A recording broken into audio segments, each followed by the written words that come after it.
ఈ రోజే డౌన్లోడ్ చేయండి. మీ ఫేవరెట్ షోస్ చూడండి. ఇవిగోండి మీరు అడిగిన 25,000. ఏంటి అప్పుడే వడ్డీ అట్టుకొచ్చావా? పర్లేదే, తెలియనూళ్ళో డబ్బులు బానే ముట్టినాయి.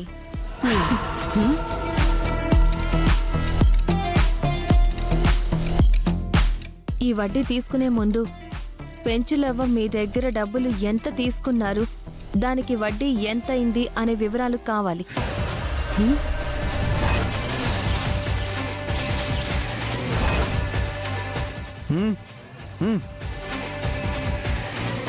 ఏమన్నావు?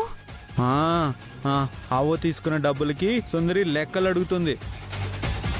నీకు అర్థం కాలేదా?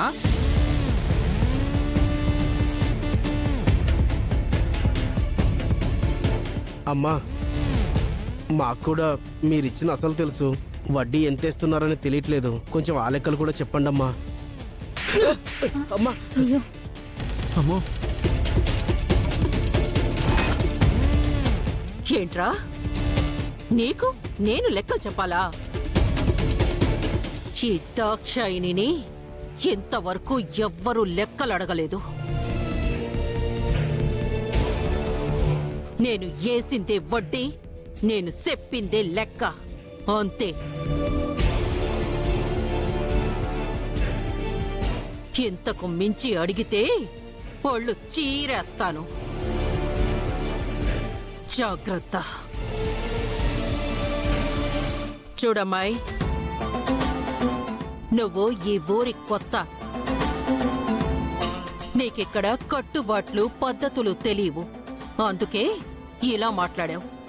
మీ పద్ధతులు కట్టుబాట్లు పక్కన పెట్టండి. వడ్డీ తీసుకుంటున్నప్పుడు అసలుకి వడ్డీకి లెక్కలుండాలి కదా. అంటే లెక్కలు వివరాలు కాగితం లేకుంటే వడ్డీ ఇవ్వవా? మీరు లెక్కలు చూపించండి, నేను చూసుకుని ఈ వడ్డీ ఇచ్చేసి వెళ్తాను. చదువుకున్నావు, లెక్కలు బాగా వచ్చనుకుంటున్నావా ఏంటి? వస్తే వచ్చాయిలే, ముందు ఆ వడ్డీ ఇచ్చేసిపో.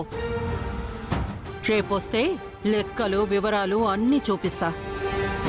ఏవో డబ్బులు ఇవ్వం, మాకు లెక్కలు చూపించాల్సిందే.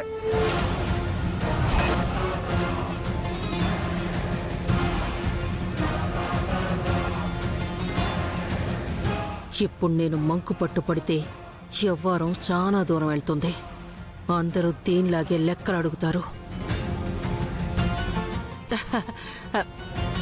లెక్క వివరాలే కదా, అవి స్టోర్ రూమ్ లో ఎక్కడో ఉంటాయి. వాటిని వెతికి తీసుకురాగానే మనం లెక్కలు తేల్చుకుందాం. అలాగేనండి, కానీ ఒక్క విషయం, మీరు న్యాయంగా లేకపోతే అవ్వ ఇంటి పత్రాలు ఇచ్చేయాల్సి వస్తుంది.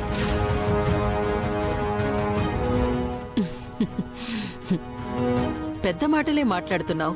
మరి మీరు కాగితాలు లెక్కలు చూపించకుండా ఇంటికి తాళం వేస్తాము, ఇంట్లో సామాన్లు బయట పడేస్తాము, రోడ్డున పడతారు అని మమ్మల్ని బెదిరిస్తున్నారు కదా. అలా ఇంకోసారి ఏమీ చూపించకుండా అంటే పోలీస్ కంప్లైంట్ ఇవ్వాల్సి ఉంటుంది. అలాగేనమ్మా,